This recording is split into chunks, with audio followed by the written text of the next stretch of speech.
Non-disclosure. Nothing personal. Word of the day. It is Thursday, June 16th, 2022. Non-disclosure.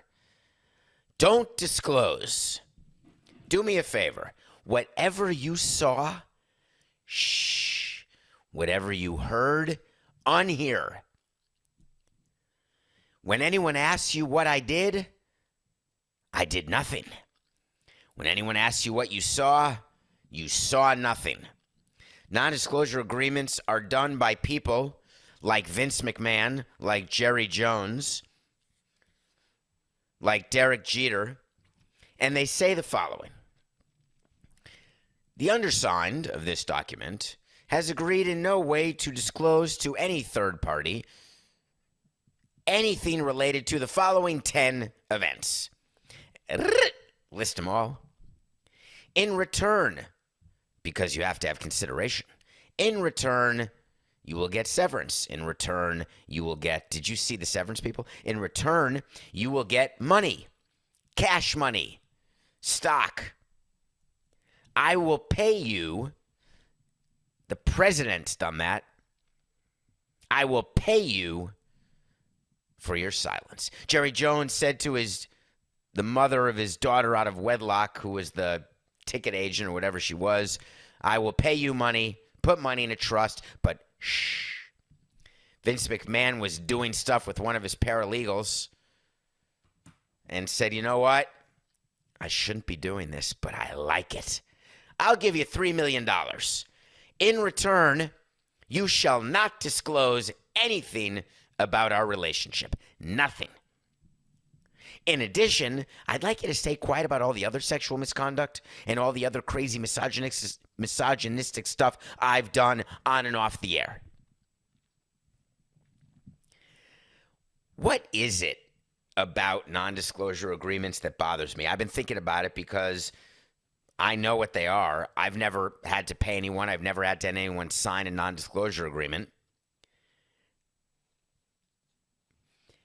When you are the chairman of a company, when you are rich, famous, an actor, just a CEO, someone in the media, someone who has a social media presence, whatever the case may be, there's something that happens. And I've thought about this a lot, and I figured out what it is. On this show, we've talked to you about sycophants, right? We've talked to you about surrounding yourself with people who just say yes to you, people who let you do whatever you want to do because they are infatuated with the aura of power, with the appearance of money and fame, with all of the trappings, with the yachts, with the trips, with meeting important people who are not important, with meeting beautiful people, doing crazy things in crazy countries and crazy cities. And there's something that happens when you are the ringleader, the P.T. Barnum of that. You feel as though you are invincible. And I've spent so much time talking to athletes about this, about invincibility and how wrong that is, that no one is invincible. There are no Clark Kents. There are no Supermen. There's no Batman. There's nothing. Those are all fictional characters. Everybody is subject to the rules of life. And the rules of life go something like this. Just when you think that nothing bad can happen to you, something bad will happen. Just when you think that you can do no wrong, someone will say you've done wrong. Just when you think you're the richest person, someone else will have more.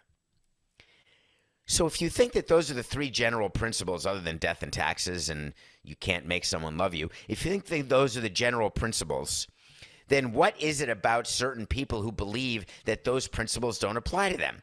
And here's what it is. When you live your life a certain way and when you accomplish certain things in a certain industry, in a certain area, when you've got a level of intelligence that may not be book smart, but it's street smart, it may not be street smart, but it's book smart, you have this feeling that you know a secret that no one else knows. And the secret is that the rules don't apply. And our system that is developed here in the United States is a system that attempts to make the rules apply to everyone. Now,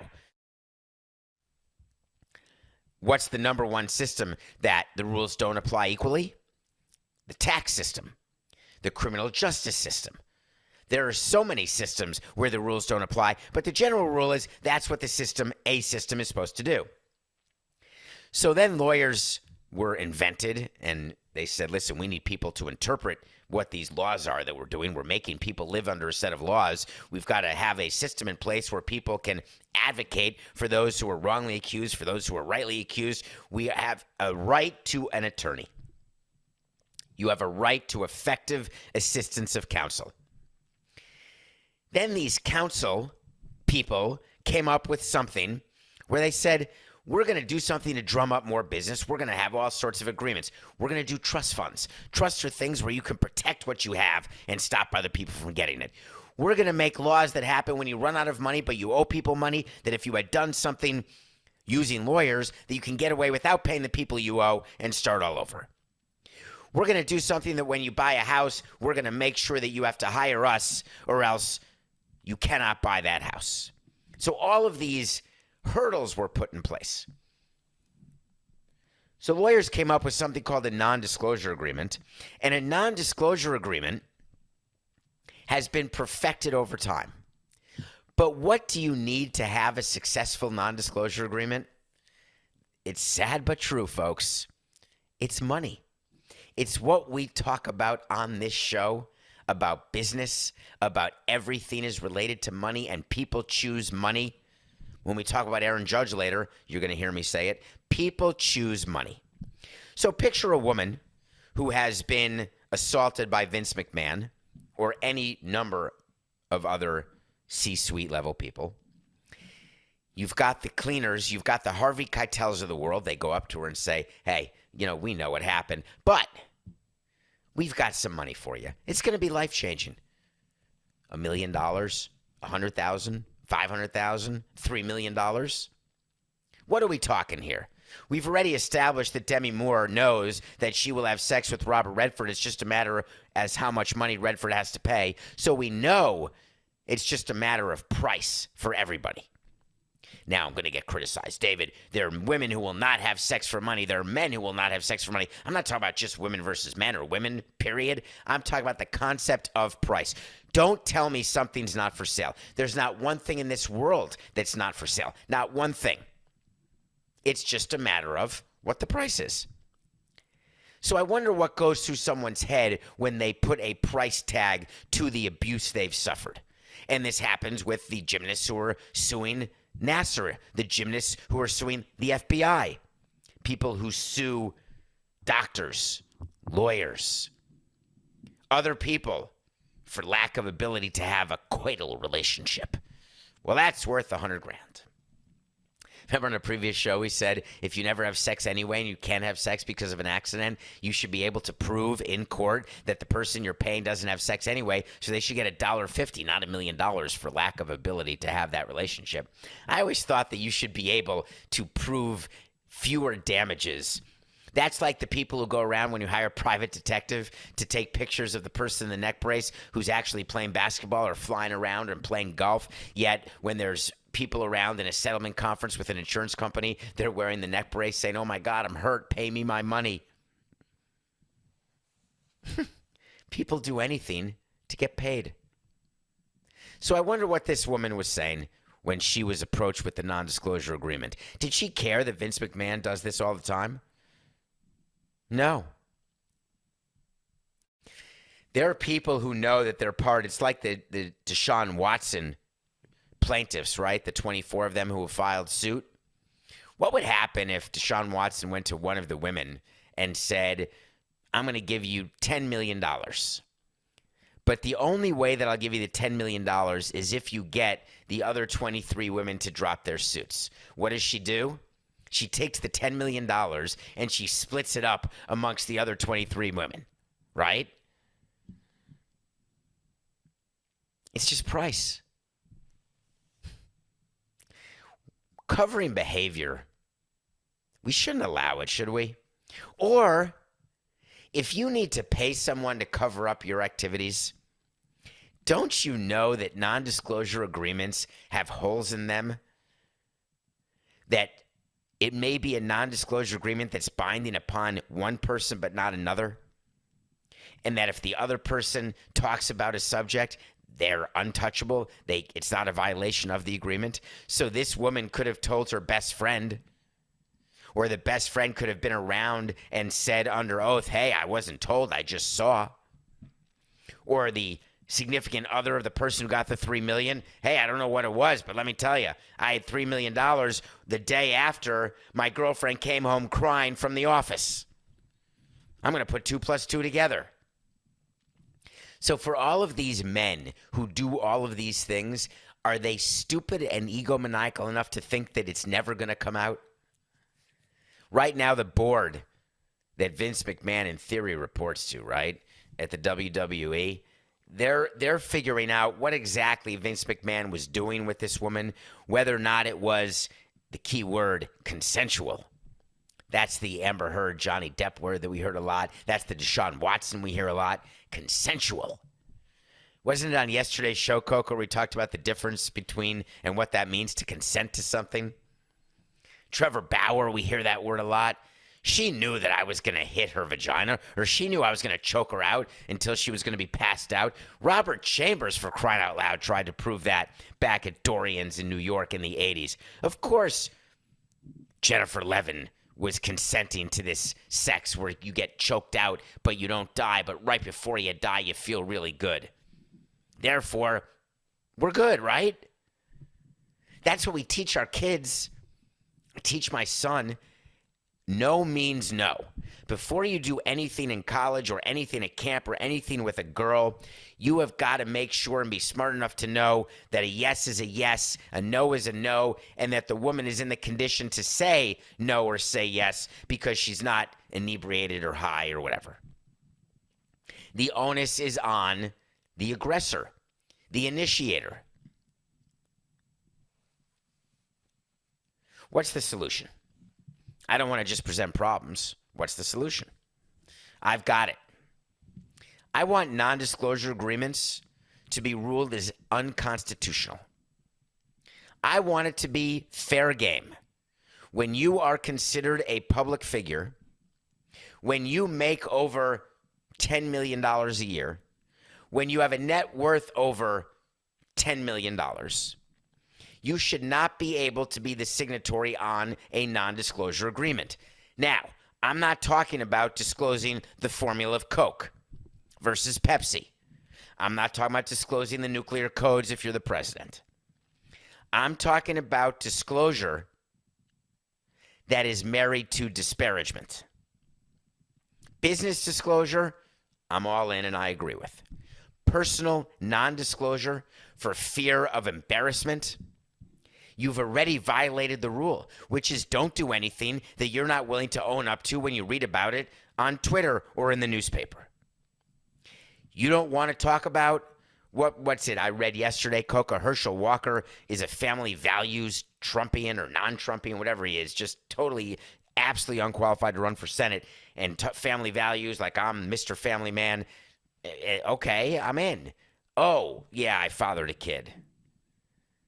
You know, even Dwayne Wade fathered a kid while engaged to Gabrielle Union. It doesn't make me disrespect him. It doesn't make me think he's a worse basketball player or a worse father or a worse man. Things happen. Life happens. All of the rules that applied when our life expectancy was 30 should not still apply when our life expectancy is 77. Let me just say that as a side nugget. But if you do not allow non-disclosure agreements, there is a chance that behavior changes. And if it doesn't change, then there is the knowledge of the person who does it that, hey, this is absolutely going to go public. I'm probably only going to do this once because, my God, am I mortified. How do you address the men who don't get mortified when it becomes public? Maybe like the Donald Trumps and the Vince McMahons. You let it go. Just go full Frozen, full Idina Menzel. Let it go. Non-disclosure agreements are going to continue because my solution's never going to happen, because rich people will want to make sure that they can act and do whatever they want without consequence, with reckless indifference toward what shrapnel is spread through who, when. But you know what we can do on Nothing Personal? We can point it out and have you realize that when you are participating in the WWE, when you are paying money, when you are buying the pay-per-view, just know that you are subsidizing the lifestyle of a man who does very bad things to a lot of women. Vince McMahon, remember when he started the XFL? And he had a commissioner who was Andrew Luck's father. This is a long time ago. Remember wait to sees when we tell you that we're going to revisit them? We don't forget about them. Well, Coca doesn't. On May 14th of 2020, this is right in the middle of COVID, when Oliver Luck was let go by the XFL, the commissioner of the XFL, and he sued Vince McMahon saying, give me my money. And Vince McMahon said, you sucked at your job. I'm not going to give you your money. And I said, this is going to settle. Well, just yesterday, over 2 years later, they had a settlement conference. And ready? They didn't settle. I don't lose the wait to see yet because they have 9 days until trial. This wait to see officially disappears in 9 days. Well, actually, I got a new one, Coca, you forgot to point out during our prep. If they do go to trial and it settles before a verdict, that still counts. But 2 years later, it's still going for old Vince McMahon. We had another wait to see just on 2 weeks ago with the House Oversight Committee with the Washington Commandskins. They sent that letter saying, Dear Roger Goodell, Dear Daniel Snyder, please appear in front of our committee. And I said they will never appear short of a subpoena. Yesterday, Dan Snyder said, I've got a Commanders-related business conflict. Sorry, I won't be there on June 22nd. Well, we know that Danny Boy doesn't run the business operations anymore. His wife, Tanya, does. So maybe he's doing something related to the foundation. Or maybe he's on his yacht in the Mediterranean. Far more likely. But there's no chance that Danny Boy was going to appear before this committee. That wait to see was a slam dunk. But Roger Goodell is going to appear. I lost that wait to see. Roger Goodell is going to have to answer questions. Why Roger Goodell and not Danny Snyder? Because if they happen to ask about financial improprieties with the Commandskins, if they happen to ask about the investigation or anything related to the Washington Red Anders, Roger Goodell will stand there and say the following. Mr. Goodell, can you tell me what you found regarding financial improprieties regarding the Washington Commanders? Well, thank you for asking, but I'm unable to answer that question because that is obviously, we just found out, and that is undergoing. So we don't know. What did you find out during the investigation into their front office and into all of the misogynistic and sexual activities that took place, including but not limited to Daniel Snyder making a calendar of his cheerleading girls? Well, thank you for asking that. But we are actually bound by attorney-client privilege as it relates to that issue. Well, Mr. Goodell, are there any questions that you can answer regarding Daniel Snyder and his conduct?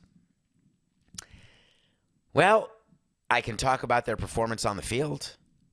I can talk about the fact that we fined him $10 million and we did it because we felt that we had enough evidence. Wait, what evidence? Well, Mary Jo White and the other investigators have given you all those documents. We have supplied you with 400. Are the cameras rolling?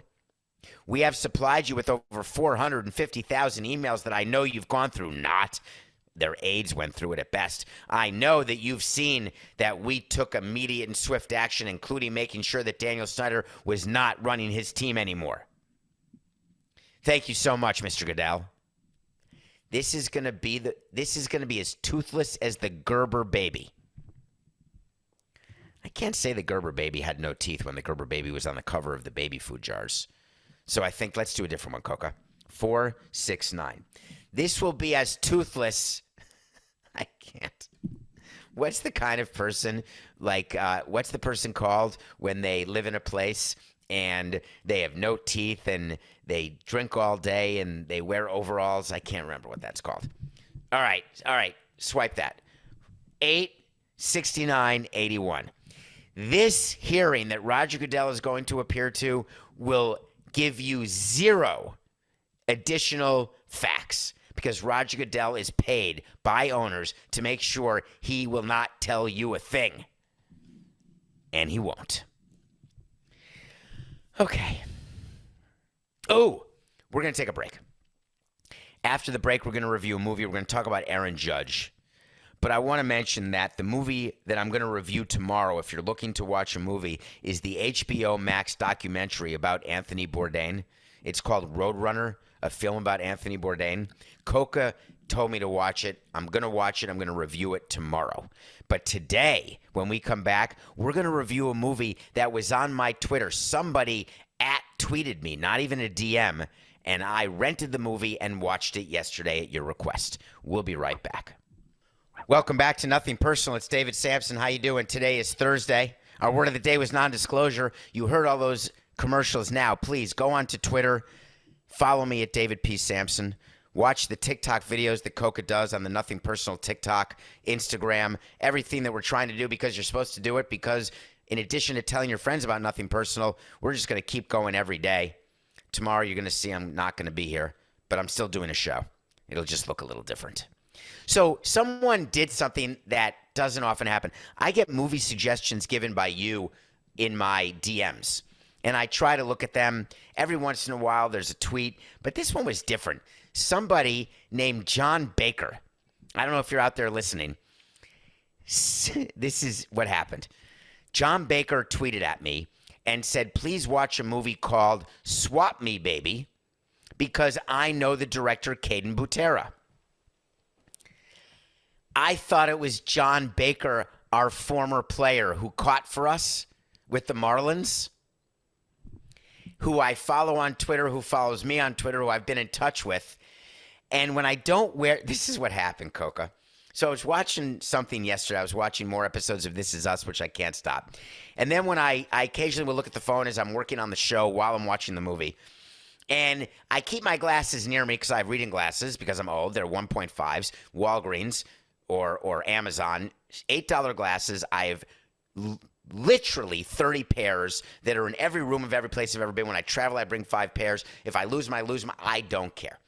But I try to pretend I'm not old, so sometimes I'll look at the phone and I'll respond without putting on my glasses. This is not drunk texting. This is not high texting. This is blind texting.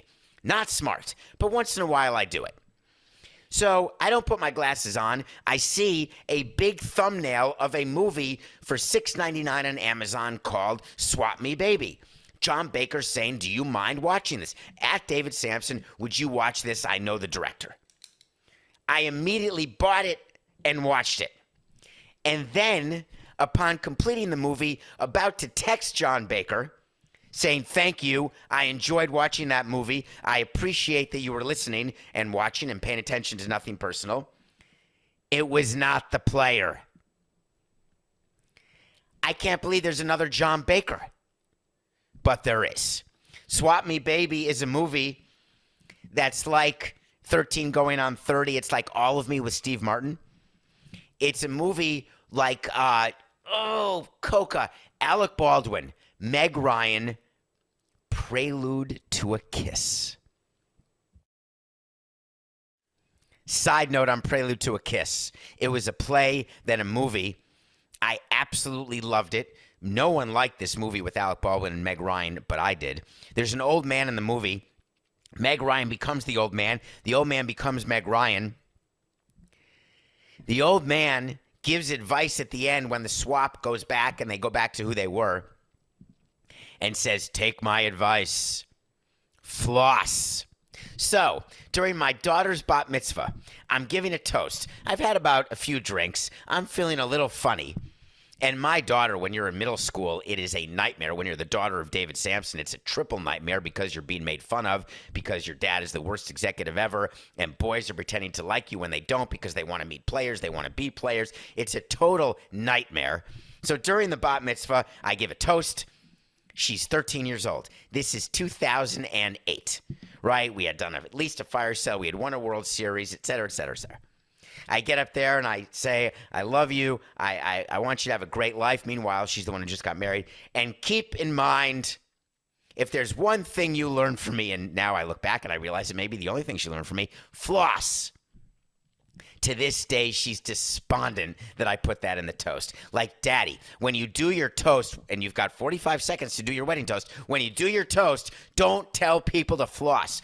My response always is, why not? You only have one set of teeth. Why would you not floss? How would you not take care of the only thing that you cannot replace? Anyway, so Swap Me Baby is about a woman who's pregnant, and she got pregnant by a male gigolo. That's the premise to the story. And she's trying to figure out what to do and wants to make him into a good parent, but he's a gigolo. And he plays the part of sort of a gigolo with a French accent, which is ridiculous. But then they have this weird swap. They go to this magical place. The majority of the movie takes place when they're on mushrooms. It's an 80-minute movie, or 81-minute movie. Very short. I'd never heard of anyone in the movie. There's like 4 characters total in the movie. In the beginning, for the first 40 minutes, I was saying, God, this is just an old topic, and they're doing it in a way that I'm not into it. And then the last 40 come. The redemption 40, I call them. I'd rather you not pay $6.99, though, to Caden Butera. He may want you to pay the $6.99, and John Baker may want to pay the money to help his friend. Wait till it's like $2.99, but still, it is worth it to watch Swap Me Baby.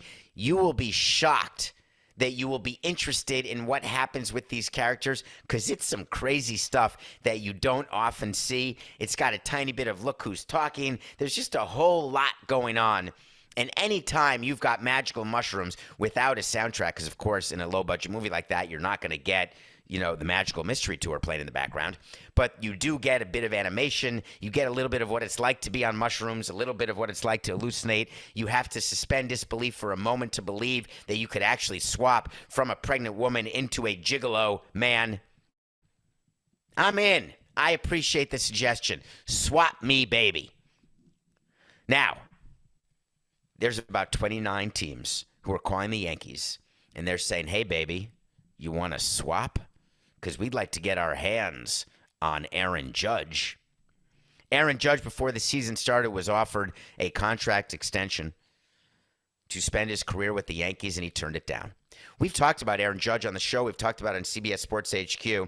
We've talked about what players like to do when they bet on themselves. I like hearing that from players. I want players to bet on themselves. I'm in. If you do it, you're going to get paid. If you don't do it, you're not going to get paid. It is the great equalizer to the concept of guaranteed contracts.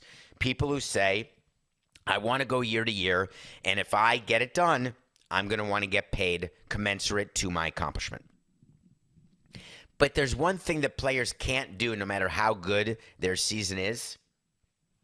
They can't go full share. If I could turn back time, Aaron Judge is going to be 31 as a free agent. That's not young. As a matter of fact, when you're 31, you're looking at getting 6 years.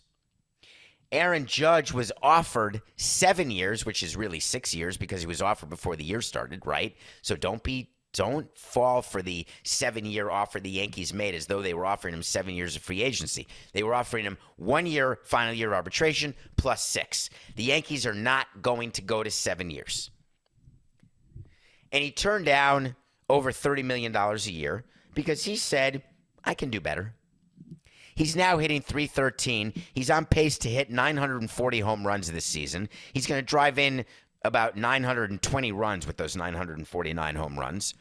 He is slugging. He's hitting leadoff. He's hitting second. The Yankees are a juggernaut. They've won over 40 games. They're 60 games in. Everything's coming up roses. Are the Yankees going to increase that offer?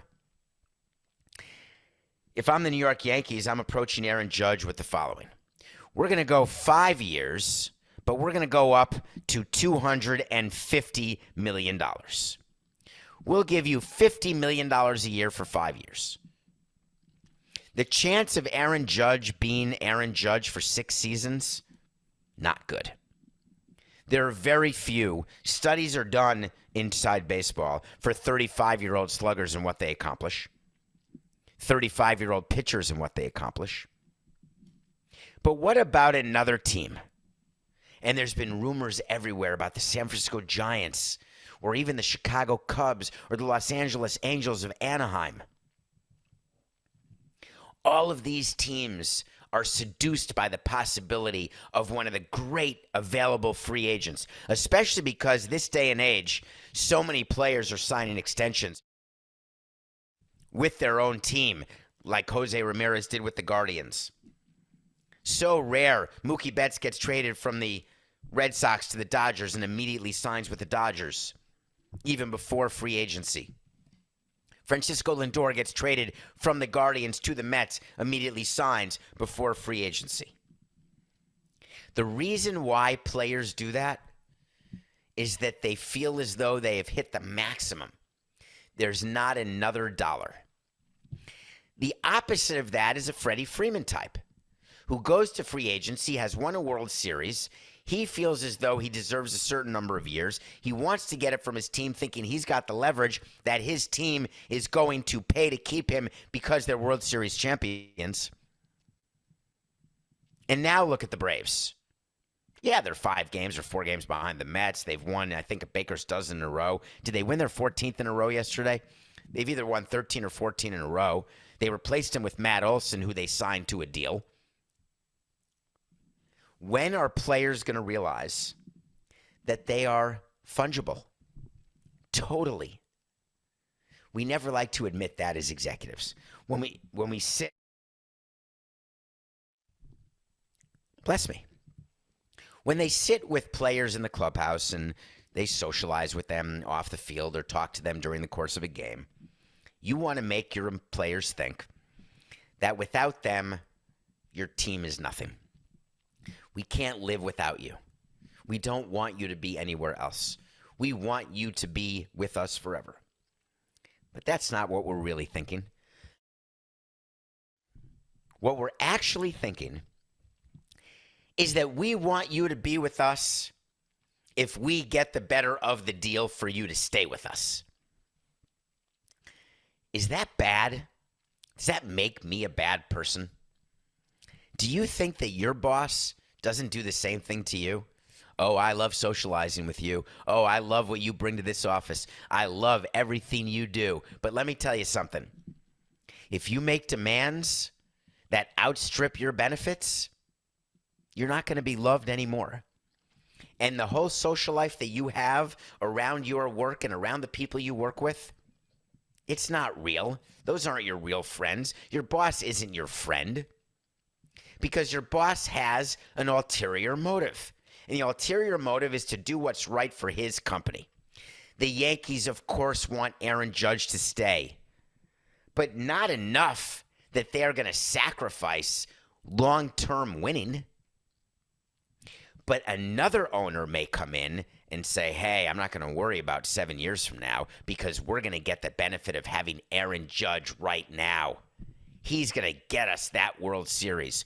If I'm the owner of the San Francisco Giants, there's no way I'm getting Aaron Judge. They've already won a bunch of World Series. Don't put yourself in a position where you're allocating money to a guy who's never even played in more than 120 games in a year. Though this year he's on pace to play 160 out of 162 or 158 out of 162. We'll see if that continues.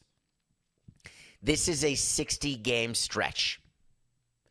All of the hyperbole that owners and fans do when they see a player have a 60-game stretch the way Aaron Judge is doing, it is up to the GM and the president to tell the owner to stop, drop, and roll. Because anything can happen in a 60-game stretch, and you cannot extrapolate that 60-game stretch to 162 games. I promise you that the teams who have these great 60-game stretches, you got to repeat that 1.5 more times, 1 2/3 more times specifically. Maybe one team will do it, maybe 2, and that's it. Aaron Judge will not beat 6 years at an annual value of $33 million by very much. But he will beat it if he's willing to go 5 years. So that's what you should be looking for when he gets into free agency. And when a player hits 65 home runs and breaks Roger Maris's record, but not Mark McGwire's, but close enough because that's the real record, or beats the Yankees record, which is still Roger Maris at 61 home runs, which of course he's on pace to do, that doesn't make the Steinbrenner family or Brian Cashman say, you know what, here's a blank check. We're going to go full Andre Dawson, a blank contract. Put whatever you want in it. You want 7 years at $50 million a year, $350 million to beat Lindor to be the highest paid player in New York? In. You got it. NGTH, folks, not going to happen. All right, nothing personal pick of the day. When a National Hockey League team goes, a National Hockey League game goes to overtime. Oh, it's not McGwire. You're right, Coca. It's Bonds. Did McGwire ever have the home run record? And then Bonds beat it? Didn't McGwire have it during the 1998 Sosa year with 65 and then Bonds beat it? I sort of forget that Bonds has the home run record. Sorry, Barry. How come you're not taking my calls, Barry? We had such a good thing going when you were here in Miami. Just you and I. Just you and I. All right. The Tampa Lightning lost to the Colorado Avalanche. We are now 71-56. When a game goes to overtime, do you agree, if you're an odds maker and you're betting, that in overtime, is it not a straight 50-50? Well, we lost. The Avalanche are good. 71-56, Avalanche lead 1-0. I will go to the grave. And I don't know where that'll be. Someone gave me a great idea yesterday. My cousin did. My cousin, who I wrote totally off the subject, Coco, I'm very sorry. But I was talking about, because of the unveiling I went to for my father and sister, my kids want me to tell them, this is going to be sort of business and sort of personal. My kids say, listen, if you die, like get hit by a bus tomorrow, I have no idea what you want. Where do you want to be buried? What do you want to, are you going to tell us? And I'm so scared of death, I don't even want to think about it, that I have not decided. You know, my mother says, hey, we've got a family plot over here. My father says, well, not anymore because he's dead, but when he was alive, hey, we've got a family plot over here. Do you want to lie in eternal rest next to me? I don't want to stay anywhere eternally. I've got like speckles in my gonectigozoint. Come on, Mike Myers, what do I have? Spilkus in my gonectigozoint, which is otherwise commonly known as ADD, right? I don't want to stay anywhere forever.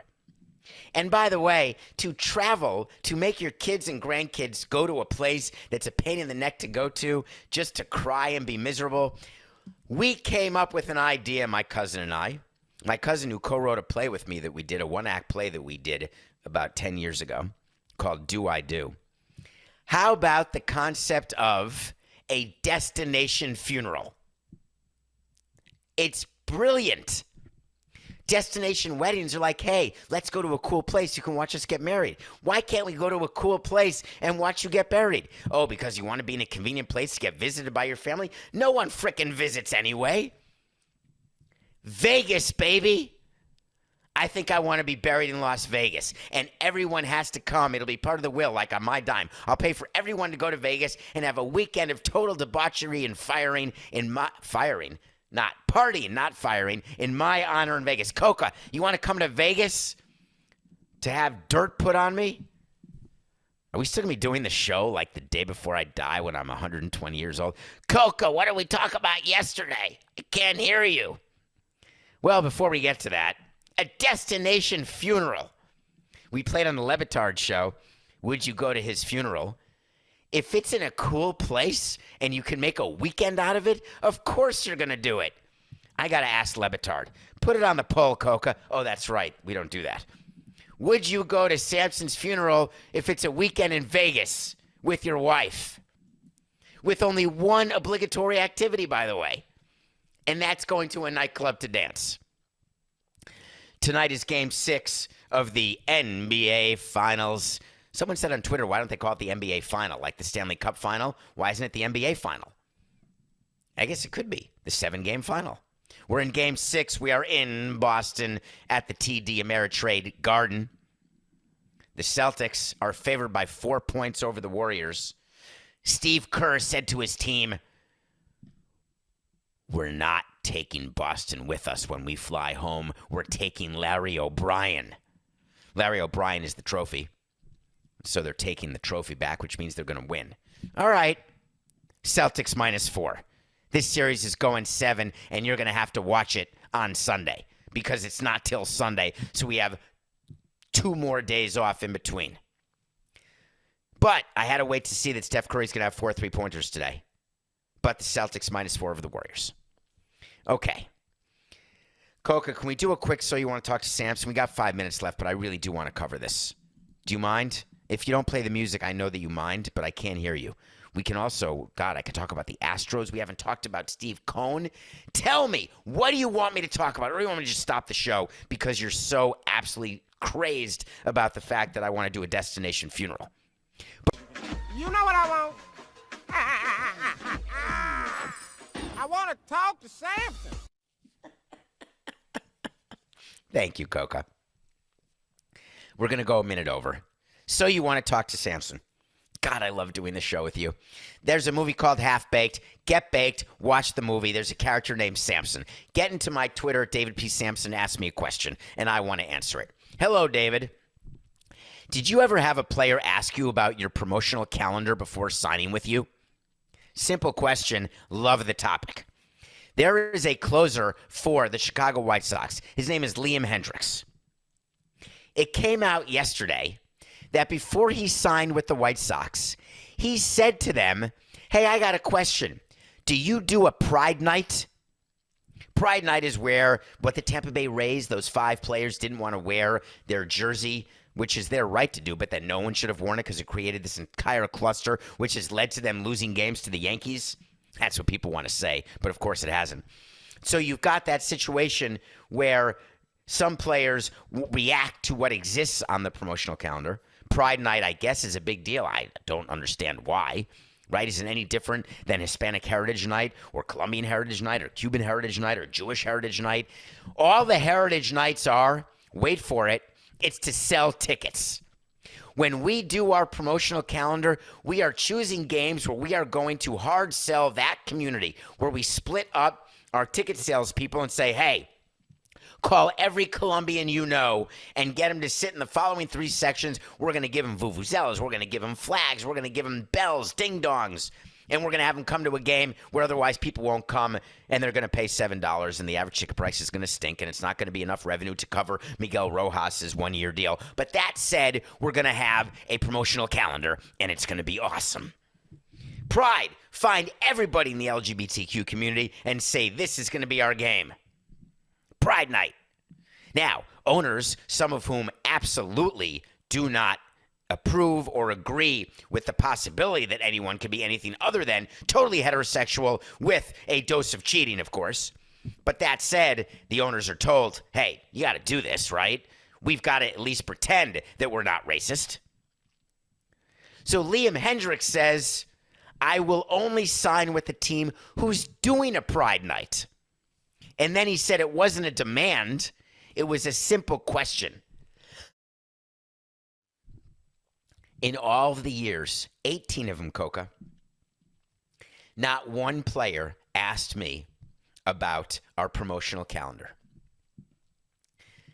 We had a player ask, am I going to get a bobblehead? But not before signing a free agent deal, because they knew once you do a Julian Tavares bobblehead, pretty much everyone thinks they're getting a bobblehead.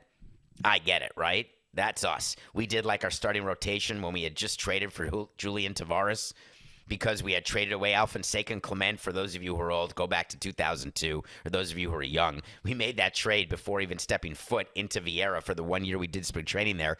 And we said, here's what we'll do. This is a perfect plan to get people to love this great rotation that we have. Julian Tavares, you've got a bobblehead. You've got a bobblehead. You've got a bobblehead. But a group sales night? Never been asked about that in advance in my life. The only question that I'm ever asked is, I'm sorry, how many years are you offering?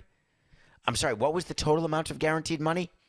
Wait, you're saying that I can't play racquetball or go water skiing or play basketball? Liam Hendriks did something because he said it's something that I've believed in. The biggest thing is making sure that hopefully it starts more of a trend of other people willing to do it. What he means to say, and I love that you did this, Hendriks, you're talking about tolerance. But guess what your team was talking about? Business. This is nothing personal.